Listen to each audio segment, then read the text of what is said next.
was 8 years old, I heard Madonna's Like a Virgin for the first time, and I asked my mom, "What's a virgin?" And she said, "Well, it means you've never been kissed."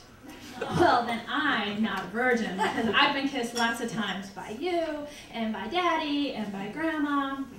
And my mom smiled, and I was satisfied.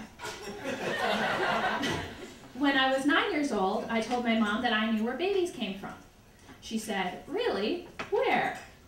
"Well, a man and a woman go into a cubby that's covered by a black curtain, and they spin around lots of times, and when they come out, the lady has a baby in her belly."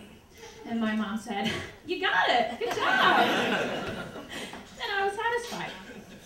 When I was 11, I listened to Dr. Ruth on the radio, and one night I was so confused by this one call. So this guy calls in and he says, "My girlfriend's afraid to go down on me because she's afraid I'll pee in her mouth."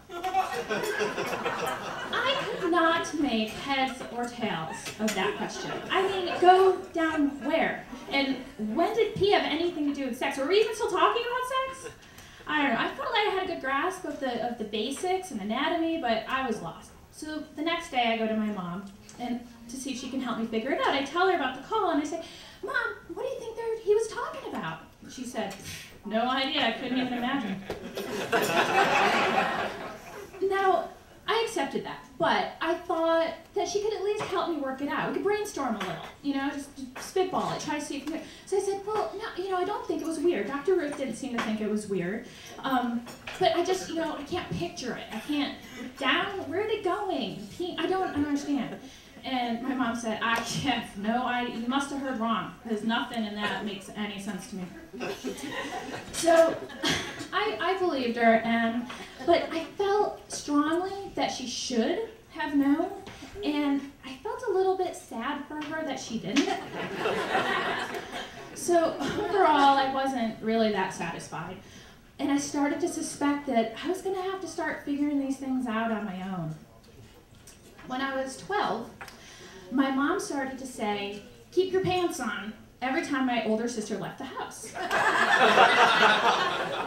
I vaguely knew that this had started around the time one of her friends got pregnant, so I thought there's probably a connection, but I couldn't quite figure out the scenario that my mom was envisioning. I mean, keep your pants on. She's going to the mall or the movies.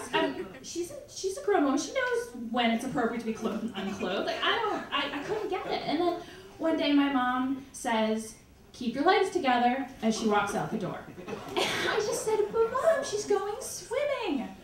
And what does it even have to do with anything?" And my mom looked at me and said, "Because men will do it to mud." What the heck does that mean? And what does that even have to do with her trying to swim their legs together? I'm not understanding. And she looked at me and said, "You'll see." Well, I was not at all satisfied by that answer. And I was convinced my mom had absolutely no idea what she was talking about. And I was completely on my own. When I was 15, I had my first moonlit walk with a boy, and I had my first kiss, which led to my first makeout session. And somehow we wound up on the ground, and lots of vigorous, kissing and touching happening, and grass stains being created.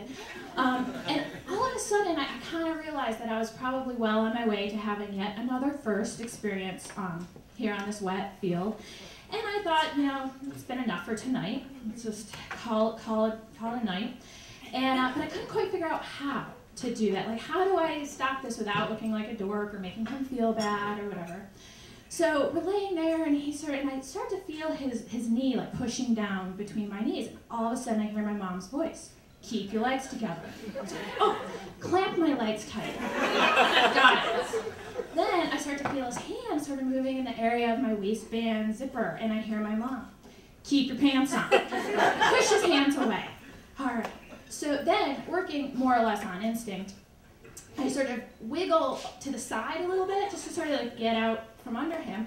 But, so he's mostly from the waist down, laying on the ground.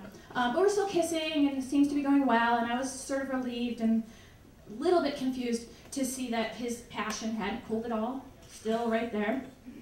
And so we're going, and he's still, rhythmic, moving, and these sort of soft grunts. And I started to realize that, you know, we're together, but having very different experiences. And I started to wonder, does he know that I'm not like under him? Should I say something, or perhaps leave him alone for a few minutes? Really didn't know what to do. And then he sort of stopped, and the soft grunt stopped, and he sort of lifts himself up on an elbow, and he looks at me with this sort of lazy smile. And I heard my mom's voice, as if she were standing next to me, say, "Men will do it to mud."